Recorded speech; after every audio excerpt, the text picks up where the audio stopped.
Birds of Prey, issue 18, Legacy number 216. Kelly Thompson writing with JUANN CABAL on the art. So, yeah, start of a new arc here with Birds of Prey, which is fun. It's exciting. And I quite like this, actually. I think this is an interesting start here, because the book starts with just Dinah's training with Sin to teach her how to fight.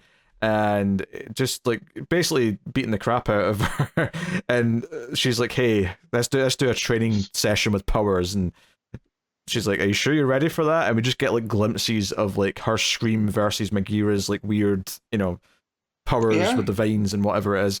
And they're just there's just some fun little bits of dialogue getting thrown back and forth where like Sin's talking to Megira in her head and being like, "Hey. Those little, like, sort of short burst screams are much worse than the big ones. They're like sharp stabs to the brain." And then Canary's like, "Oh, you've just not had enough of the big punches." Yeah. Like, she's like, "I've been taking it easy." Yeah. Yeah. You'll find out. So Babs is on the comms, like, getting information about a job. But, we get them finishing up their training. Cass and Barda are playing video games.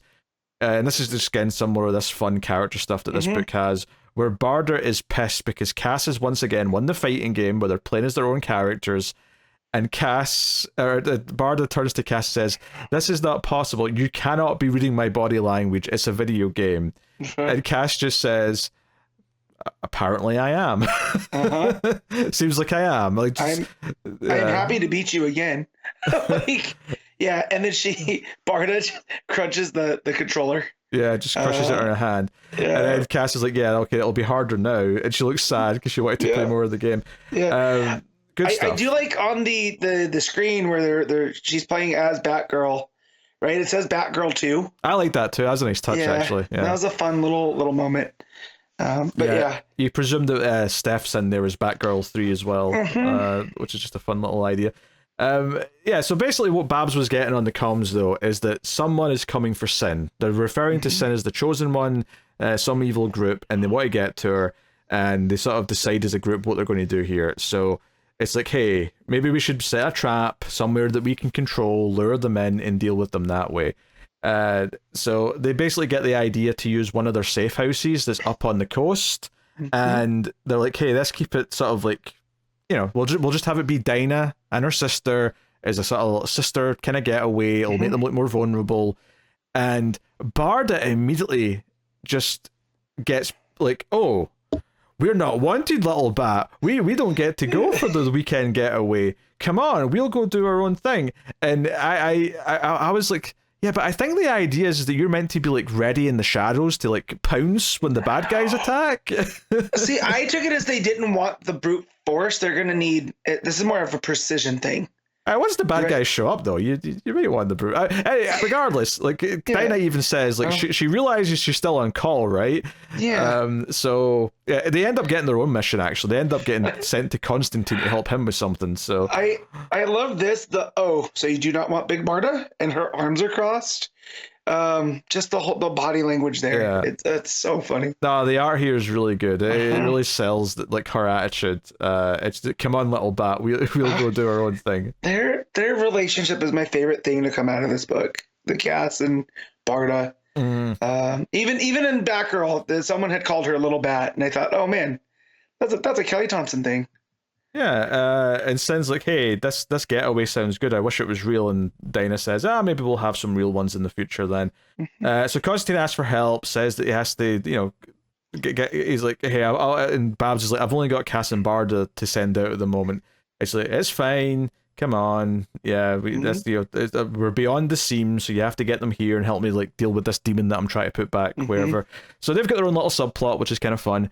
But Dinah and Sin go to this lake house, and what I really like about this is that they do this thing here where they're talking and kind of like they're pretending that everything's normal, and they're just talking about what to have for dinner and if they remember to bring things, but they're giving each other like sign language to sort of say, hey, there's 3 people in that direction watching us, or hey, over there this is happening, and they're talking about whether or not to have pasta as they're rolling out like their weapons and like getting stuff set up. And I'm like, I really like this because it's like there's the surface level of what they're saying, but we're getting to see all the real things they're actually doing. So it's really compelling a scene to actually read through as this is all playing out. And there's some nice little bits of irony where she's like, hey, maybe we should grill something. And then Dinah says, oh, I forgot the lighter fluid, as she pulls out a canister with a flame on it, suggesting, no, they're ready with fire. They've got fire. They just want the bad guys to think they don't have fire. So, yeah, it's a whole nice thing. There's like a secret hidden room as well, of course, because it's a bird safe house. So, yeah, I really enjoyed all of this. And all. Honestly, the only critique I really have about this issue is that it does feel a bit weirdly paced towards the end, because it cuts to Babs and Barda, not Babs, sorry, Cass and Barda, going to help Constantine, and you know, them like meeting up with them, and they do this whole thing where, oh, Constantine's already made the demon possess himself when you get there, so he's going to be acting weird, right? So he's got these like gold lips, and he's like saying creepy stuff, and whatever. But then this other like villain who's got all these like weird henchmen shows up. I mean, I can't say I'm familiar with this character, if this is someone, but this is Barter, and he's got golems with him. It's said that we saw the same in Birds of Prey 2. Yes, and I don't remember that. Was this like along the way to get to Themyscira? They'd come through here. Do you know what's so funny is that I read that editor's note saying we first saw the scene back in issue 2, and I went, I feel like this feels like something we might have saw later than that. I don't remember that being a part of that arc, but I mean, maybe if I go back and check, it'll be something that was there. That's what I'm looking for right now. Nothing's really coming up with the scene, so but yeah, so I just took this as okay, cool. We'll just go along.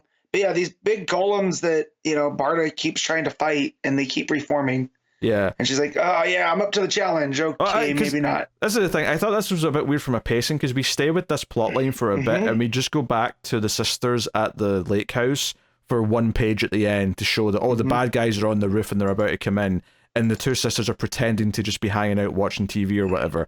And I like that page well enough, but it did feel weird to like leave them for so long and then just have that one page at the end. That is my one critique.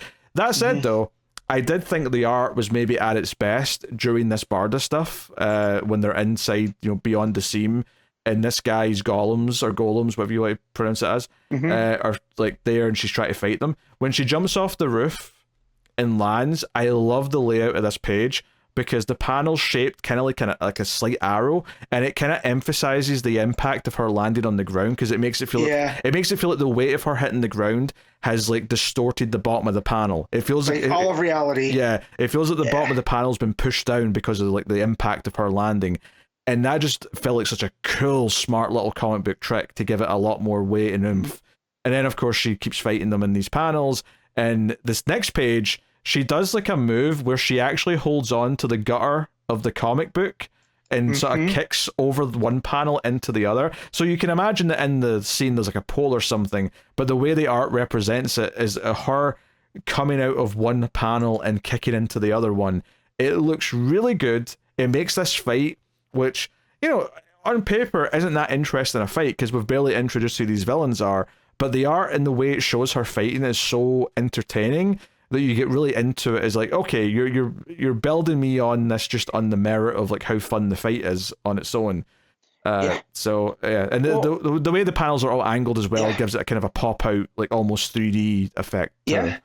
It makes it easy to follow the action too, like when she's punching through panels and whatnot, and then as she's on the ground huffing and puffing, right, she's on like the white space, right, so it looks like she's almost outside the panel there. Yes.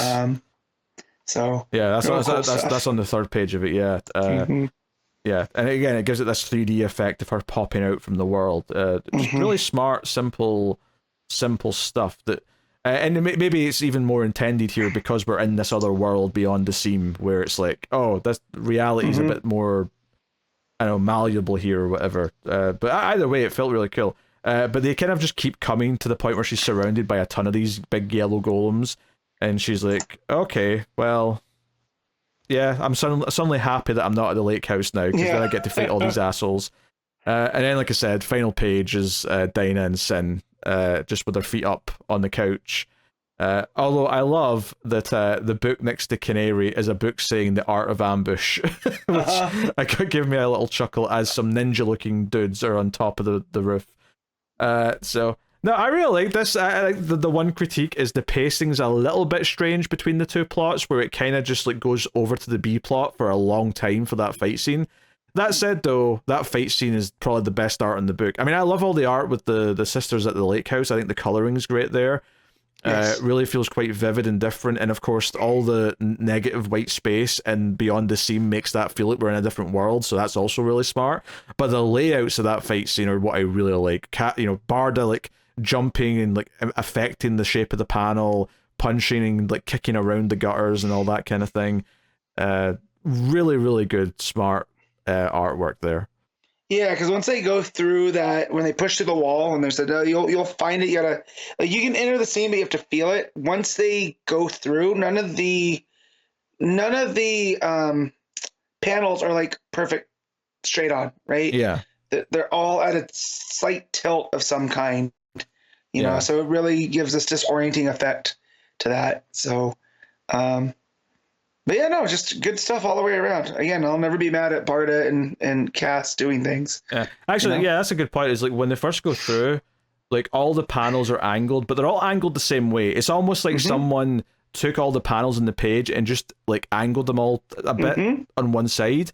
And the first couple of pages are like that, but when the fight starts, that's when they all start having like, oh, there's like a turn in the angle where like directionals. Yeah, it starts like going off in different ways because the fight scene's a lot more dynamic.